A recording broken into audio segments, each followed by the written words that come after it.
பேதை குருவி இறை செய்து விட்டார். உன் திருவடியில் சூட்டுவதற்காக நான் கொடுத்த மாலையை தன் கழுத்தில் சூடிக்கொண்டான். அவள் தவறை மறந்துவிடு. நாள் தவறாமல் நான் உனக்கு செய்து வரும் கொண்டிலே இன்று ஒரு சிறு காரணம் ஏற்பட்டு விட்டது. அதை பொறுத்தட்டும். இதோ உனக்காக புது மாலையை கொடுத்து வந்திருக்கிறேன். எல்லாவற்றையும் மறந்து எங்களை மன்னித்து இதை ஏற்று.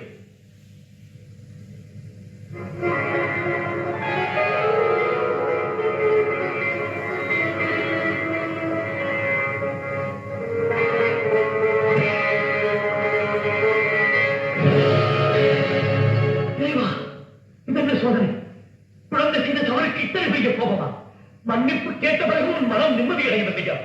என் தொண்டின் பலனை இத்தோடு நான் இழந்து விட்டேனா? ஆண்டவா, இந்த பூலையில் உன் அழியவருக்கு சொல்லிட்டே நான் அருகதையற்றவன் ஆகிவிட்டேனா?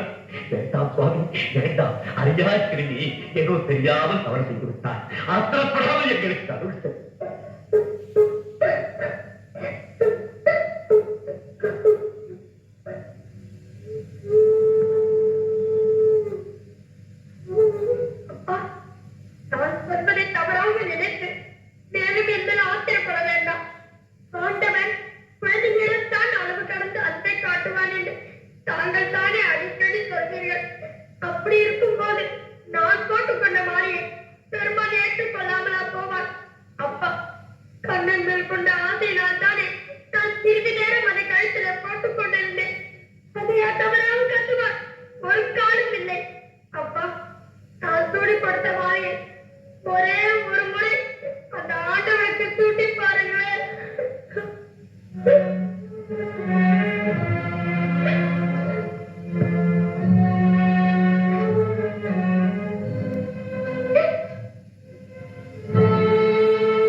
குழந்தைகளிடம் நீ வைத்த அன்பையும் இத்திரியை புரிந்து கொள்ள இவ்வளவு பெரிய நாடகமா? கண்ணா மழலை பேசும் குழந்தையிடம் நீ காட்டிய பணிவை புரிந்து கொள்ளாமல் புலம்பினேன், தவறினேன், கண்ணீர் விட்டேன். என் உள்ளம் தவர்ந்த திருமாலே, உனது பெருமையை இன்றுதான் உணர்ந்து கொண்டேன். என் குழந்தை அல்ல, என் குழந்தை அல்ல, அந்த தெய்வத்தின் குழந்தை. அவர்களை பூரணமாக பெற்றிருக்கும் ஒன்றை புரிந்து கொள்ளாமல் அதிகே என் தவறை பொறுத்துக் கொள். தாயே, நீ போட்டுக் கொண்ட மாலையை பெருமான் ஏற்றுக் கொண்டார் என்றால் இன்று முதல் நீதான் அம்மா கூடிக் கொடுத்த சுடற்குள். வருங்காலத்திலே உனது வாக்கிலிருந்து வரும் சொன்னெல்லாம் நாச்சியாரின் திருமொழி என்று நாடெல்லாம் புகழ. அம்மா, ஆண்டவன் உலகத்தை ஆழ்ந்தார், அவனை நீ ஆண்டு விட்டார். ஆண்டவனையே ஆட்கொண்ட பெருமை உனக்கு கிடைத்து விட்டதா? இன்று முதல் ஆண்டாள் என்ற திருப்பெயர் உனக்கு கிடைக்க. அந்த கண்ணன் செய்த கள்ளத்தனம் தானே?